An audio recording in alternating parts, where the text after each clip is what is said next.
Grandma's got another story from this book. Let's see which one I picked out now. Dumbo's Snowy Day. Dumbo was a very special elephant. With his huge ears, he could soar through the sky like a bird. Dumbo performed in a circus with his mother, Mrs. Jumbo. One chilly day, the circus animals were on their way to a new town, but their train, Casey Jr., was struggling to get through the falling snow. His wheels slid on the icy railroad tracks. Finally, Casey Jr. decided it was too dangerous to keep going. The train came to a stop and everyone waited for the snow to pass. Oh, there's even some cute little birds. Dumbo was happy that the train had stopped. He had never played in the snow before. He thought it felt awfully strange as he tried to walk through it. The snow pressed against his feet like cold sand. "You can do it," said Mrs. Jumbo, and she gave him a gentle nuzzle. Soon Dumbo got the hang of walking through the snow. He liked the crunch, crunch, crunch sound he heard with every step. Oops. All morning, Dumbo and his mother played in the snow. They gathered snowballs together with their trunks. They made snow elephants. They even played hide and seek. But as Dumbo and his mother explored, they got farther and farther away from the waiting train. Uh-oh. Suddenly, Dumbo slid down a steep hill. He called after his mother to follow him, but when she reached the bottom of the hill, Mrs. Jumbo realized she couldn't climb back up. Dumbo tried to push. He tried to pull, but nothing worked. Mrs. Jumbo slipped farther down the slope towards a sharp cliff edge. Oh, no. "You will have to fly off and get help," Mrs. Jumbo told him. So Dumbo flew. Off Dumbo flew, as fast as his ears would take him. As he soared toward the train, the wind began to blow. It pushed harder and harder against him. Oh, no. The snow stung his eyes, and the cold nipped at his toes. Finally, Dumbo's ears got so cold he couldn't fly, and as he waited for the wind to pass, he worried about his mother.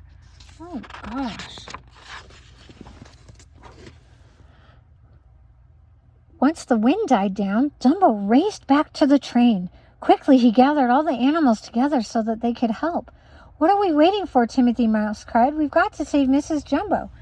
Dumbo led his friends back to the cliff. Uh-oh. By the time they found Mrs. Jumbo, the windstorm had pushed her even closer off the cliff's edge, or to the cliff's edge. The animals knew they had to think of something fast. "Oh dear," worried the giraffe. "How can we get down to help her?" Timothy snapped his fingers. He had an idea. "Everybody line up," he shouted. He ordered the animals to grab one another's tails. At the front of the line, the ostrich leaned over the cliff to take hold of Mrs. Jumbo's trunk. Oh, look at all of them. That must be maybe the ostrich. And here's some monkeys and the giraffe and a hippo, a little bird trying to help, and Dumbo. And there's Timothy. 1, 2, 3, pull! Timothy yelled. The animals worked together, huffing and puffing, pulling and stretching, until Mrs. Jumbo made it safely to the top of the cliff. "Hooray!" everyone shouted. Suddenly there was a loud crack. Oh no! The cliff gave away and the animals tumbled down. "Watch out!" yelled the hippo. "Uh-oh!" said the giraffe. "Help!" hollered the bear. Oh no, look at them. All of the animals tumbled together and rolled down the hill. Before long, they'd become a giant snowball. "How do you stop this thing?" Timothy shouted as they zoomed along. The snowball gathered speed until... crash! Bang! Boom! Oof! The animal snowball hit the bottom of the hill and broke apart. "Is everyone okay?" Timothy asked as he straightened his hat. Oh, there he is. Luckily, everyone was fine, just a little dizzy from their unexpected snow ride. All the animals began walking back to the train. Walking wasn't nearly as fast as riding a snowball, but it was a lot less scary. That night, Mrs. Jumbo gave Dumbo a warm bath. "Thank you for flying to find help today," Mrs. Jumbo said to her son. "I'm so proud of you." Dumbo smiled and blew a trunkful of water over his head. "Hey, don't forget about me," said Timothy from his teacup bath. Oh, he's so tiny. "I helped too." Mrs. Jumbo nodded. "You certainly did. Thank you."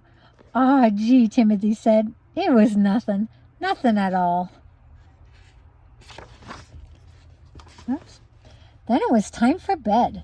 Dumbo snuggled up against his mother, and Timothy nestled under Dumbo's ear. "Good night, my darling," Mrs. Jumbo said softly. "Sleep tight," said Timothy. Dumbo fell asleep right away.